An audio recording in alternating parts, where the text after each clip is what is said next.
What's up, everyone? Welcome to Road to Manchester City, episode number 5, and we are getting things moving along here. I do go into my squad right away, and I do notice everybody is pretty much out of contracts, and that is really not a good thing because I either have to use contracts on all of these bronze players, or I do have to buy some new players to replace them, and I really don't have the money to replace all these players, but I do have some money, $2,500. I do go search for a center mid or a center defensive mid, and I look up the 4-2-3-1 because that is the formation of my choosing, and I find Gareth Barry, 81 overall rated center defensive mid. He's a pretty old player, but he has decent defending and passing stats on him. He is really slow, but you don't really need that fast of a center defensive midfielder when they just sit back like he does, and his defending stats are pretty great. But here I find a center back, Nastasic, and he is Serbian, I believe. Yes, he is. And he is also in the 4-2-3-1, so the correct formation, center back, 75 overall rated, 68 pace, not that bad of a player. Got him for like 400 coins, I think, and he fits in the squad really nicely. I'm going to have to get probably Kolo Toure, I think it is, to match up with Nastasic. And the goalkeeper is going to be a real problem for me with this Manchester City squad because the amount of goalkeepers for them is very limited, and Joe Hart is kind of expensive, and I really don't want to buy him, but I'm eventually going to because I want to make the best Manchester City squad I could possibly make.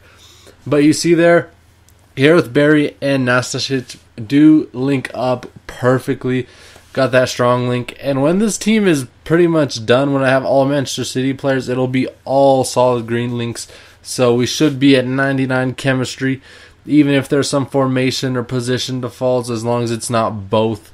And I think we'll be pretty solid. But that manager's contract expired, and I did not want to use a contract on him because I didn't really find him necessary. But we do go into a match here, and this guy is pretty decent. I mean, there is some problems with his team, obviously. Everyone's pretty much in the wrong formation or the wrong... Well, no, everybody's almost in the right position, but there's a lot of wrong formations in there, but I think he had around 50-something chemistry, but that doesn't matter. Bent scores in the 8th minute pretty nicely, puts it away. And then right here again, Darren Bent puts it away to the far post, and the keeper can just not reach it. And the bronze keeper is really holding me back. But Nimley here with a nice pass to Fall, and Fall the Beast heads it in the 40th minute, like the little monster he is and the little heading genius. But Nimley here breaks free. He has the pace and then passes it back to Fall, and Fall finishes it clinically. Fall has scored a lot of goals for me. I cannot say enough how good of a player he is, but he's really one of my favorite bronze that I've ever played with. And speaking of the devil, Fall scores again in the 48th minute, putting me in the lead. After a 2-0 deficit, I am winning 2-3. And I do score again, making it 2-4 in the 63rd minute, which is always amazing. And right here, going down the right wing, pass it in, and just finishes it clinically. I think that's Marester. Yes, it is, in the 66th minute. And we are just thrashing on this guy. He definitely had a promising 2-0 lead, but just to finish it off right there, Nimley with the diving header, get the get-in achievement for it. And that was a pretty excellent way to end the game. I just wanted to add insult to injury to this guy because that 2-0 start was really threatening, and I didn't think I'd come back like I did, but thank God I did. And we do get our first 3 points in this division. Right there, you see there are 8 games remaining. We did lose the first one in the division, but we won the second one, and that's really not that bad with pretty much an all bronze squad with some golds and silvers mixed in there. And 59 chemistry, of course, is pretty awful, but I didn't really have anything I needed to do, so I go right into searching for another match. And I find that these Division 5 matches do take a little bit longer to find because I believe most people are in Division 2 and 1, but I think we'll make it out really quickly. But this guy has pretty much an all-friend squad with Pato up there. kind of random. Pato is a great player, but he definitely does not fit into that squad. But Remy breaking free gets the lucky break and scores in the 24th minute. He's going to score all day on my bronze keeper. There's no doubt about it. But Nimley here breaking free using his excellent pace. Near post finish in the 37th minute puts us equal at 1-1.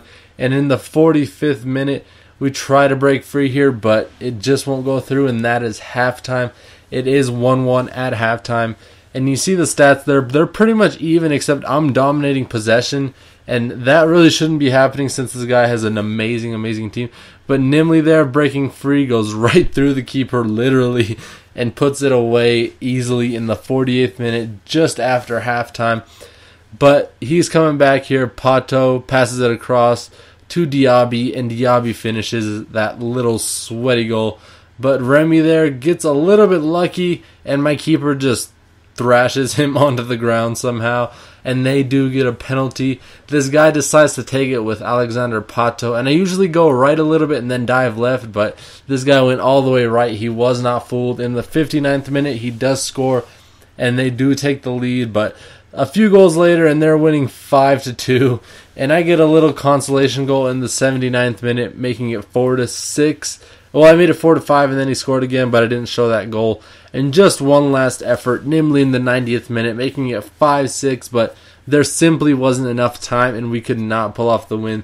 The guy just kept on scoring on me, and to be fair, I did score on him a lot for the team that I had compared to the team he had, but it never always goes your way, and I believe I outplayed this guy, but he just had the quality players, and that's just how it is sometimes when you're starting off an Ultimate Team. And that you just have to get through those tough games. There will be some losses, and of course you just got to bounce back from them. But I do get a chance here last second, and I cannot equalize, and that was the end of the game. That was really frustrating because I'm sure if that was Nimley, he would have put that away, but it just wasn't meant to be. And we do lose our second game in this division, making it 6-5. Sadly, could not pull off that win. Really disappointed at that. But that's pretty much this that's pretty much it for this episode, guys. Sorry for the little stutter there. If you enjoyed the episode, please leave a like, comment, rate, anything. I appreciate you guys' support. I will see you guys for another episode here in a few hours. Thank you guys, and peace.